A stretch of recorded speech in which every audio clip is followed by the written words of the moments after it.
I want to talk about performance improvement plans and just kind of the subtle nuances of uh, making sure you're aware if you have a future in the company or not.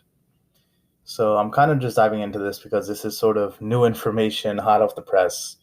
Um, I, in addition to the many different responsibilities that I juggle, having a daytime job, having my own consulting company, providing services on these freelance platforms such as Fiverr and Upwork and all the others. Um, I also some pro bono initiatives that I have that I'll get into at a later time. I also mentor about a I guess the roster of around seven to eight people.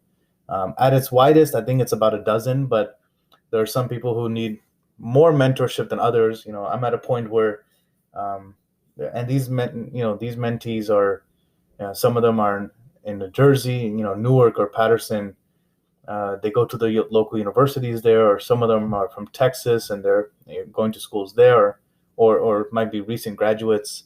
I have one as far as California, so all over the place. I have people who are entry level, people who are mid career, and I provide guidance and coaching to them free of charge. Just I have a professional or sometimes personal interest in their success and in their development. So this is a situation that concerns one of the people that I mentor, because they're going through a tough time in their workplace right now, and I sometimes have to intervene and make them aware that uh, the small nuances in the conversation they have, sometimes they might seem harmless, and they don't realize that they're actually in the middle of a conflict, or they're actually in trouble, and sometimes they think everything is fine. That self-awareness is something that just grows with time. This is someone who's entry level, recent college grad, just been working for a few years, so they're a little bit. Uh, I don't want to say clueless. I don't want to insult the people I mentor. I'm trying to find a word that, I guess, just socially unaware is a word I want to use, right? So the current situation is this. This person has an entry level BA business analyst role for a company, and they've been excelling in some of the responsibilities and even taken on additional work that has sort of a higher value. But I think maybe one, two, or even three of their duties, things that they're responsible for, they're sort of small, they neglected. So they've been at this company for a year, and they had a recent, I guess, performance appraisal. They had a touch point with their boss, and their boss kind of mentioned that, hey, it's nice that you're going above and beyond in certain areas, and you're also tackling additional work, but there's you need to kind of do everything you're supposed to be doing first, before you do extra, right? It's sort of like on the plane when the mask drops, you have to put on your own mask before you um, help someone else, right? So, um, he left this. He thought it was a harmless conversation that his boss just wants him to do better, or kind of focus on himself a little bit more than the workplace. But I was a little intrigued because I said it doesn't sound like this. This was a pleasant conversation. Um, and when he repeated back some of the terms or words that his boss used with him, I said, you know what, you're in trouble. Like they're gonna get rid of you. And it's not. I don't like to incite panic, but I said, you know, some of the deliverables that my that this mentee has is, he's made some moves and exercised some Lean Six Sigma techniques to really save the company millions of dollars. And that's not. This is a business analyst. That you don't have a business analyst who's using, um, process improvement to save millions of dollars. That's not heard of. That's someone who gets fast tracked, up to management. Um, so the fact that he, was getting penalized, I was a little concerned. Not to mention, um, when he finished his appraisal um, with his supervisor, the supervisor, she mentioned, she said, I don't want to have this conversation again. Um, so I told him, I said, I hope you understand, when someone says, I don't want to have this conversation again, they're implying to you that a conversation has been had, right? It's sort of like if if your boss tells you, I don't want to warn you again, um, you might not pick up on it, but what they're telling you is, I just gave you a warning, right? And I don't want to do it again. So my mentee left the meeting thinking, oh, my boss just wants me to kind of do a little bit more work, and ha ha, everything is good. And I had to kind of, shake them awake and tell them, no, this is bad. I said, because when someone says, I don't want to have this conversation again, right? That language is a little suggestive, and the way things are framed, it shows how they perceive you, right? And when a supervisor is saying, and they're documenting this, that conversation has been had, I said that's sort of the beginning of the end, right? The writing is on the wall. And this happened some months ago. I said that this is fresh, but that's because new developments have been recent, but this itself was actually a few months ago. And we were just talking maybe a week ago, a few days ago, a week ago, and we were on the phone. I was just checking on him, and he said, "Hey, I just had to get this, such email out at this time, and then we can meet up and have some tea and catch up." So I asked him, I said, what email has you so stressed? Because I said, you're kind of like, there's a lot of huffing and puffing and shuffling of papers, and I don't, not to ask for details, but I said, like, are you working on a report? Because I don't, it's not nice to see you all stressed. I said, maybe there's something I can teach you to make your life easier if you're doing a lot of reports or something. I'm a data practitioner. I'm someone who lives in dashboards and reports and what have you. Programming within Excel is something I enjoy. So I said, if there's anything I could do to make life easier, let me know. And he said, yeah, no, it's not something private or something. He's like, it's just every month my supervisor has me sending some email summarizing what I did that month and all, how I'm growing or something. And I said, hold on, back up. I said, what are you talking about? I said, that's not that it's odd, but I said, does anyone else do this? He said, no. I said, what's the name of this? He said, oh, it's called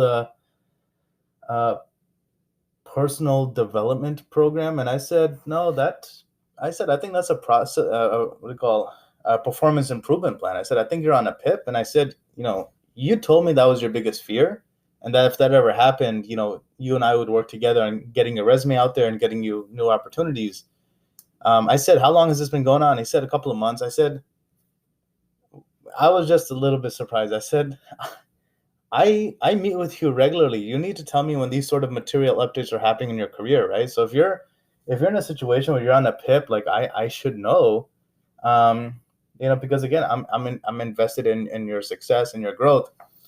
So you have this business analyst has a negative performance review a few months ago, does not even know that it was a negative review until I mentioned it to them that this is my 2 cents, which is backed by decade of experience. And as someone who's put people on PIPs, not often, but I have done it. I know that we don't use the term PIP. We don't use the term reprimand or discipline. I mean, when we write someone up, right, we dress it up in a nice word. When we put someone on a PIP, again, we dress it up in a nice word. And professional development plan is actually something, it's a term I've used. So when he got the first warning, I remember he said, hey, I'll let you know if I get put on a PIP, and then we'll look for a way out. And he's just very unaware. And when he told me that he's sending this chart and updates to his boss, I said, this very much sounds like a PIP. But I said, don't take my word for it. I consulted with a peer, someone who works at a different company. We used to be coworkers. And he's at a different company. He's in management.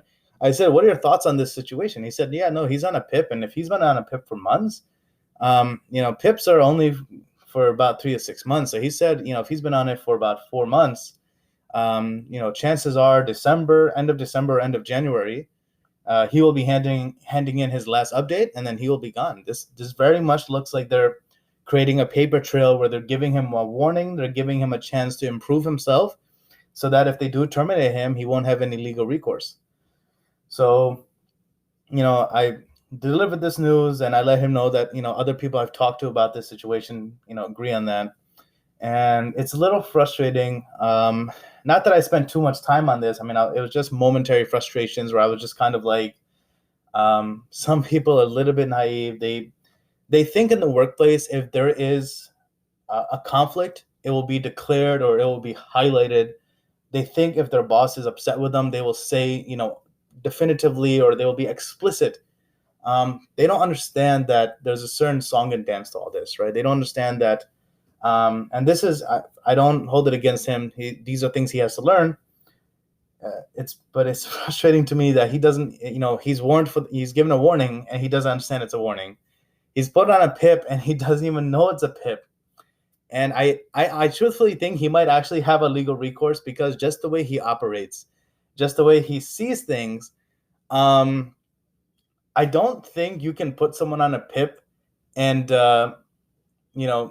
penalize them for not following it if it's not made clear to them that this is a PIP. It's sort of like a few years back, we terminated an employee, and I had to have the employee sign a piece of paper that explicitly stated that they were terminated and that they were removed from the company. And I asked HR, how come this paper is necessary? Because if I tell someone, hey, you're terminated, like, why would they sign a paper to that effect, that they understand, or it's been explained to them that they're terminated? And they said, we've just had managers in the past who, they don't like to say you're fired. They like to say stuff like, go home, or you're done here. Or basically they use terms that aren't obvious or definitive. They aren't defined. And what ended up happening is we would have employees who thought that they're being sent home early or something, and then they were coming back the next day. Or they thought they were being put on, like, maybe, I don't know, some sort of suspension, and then they're coming back next week.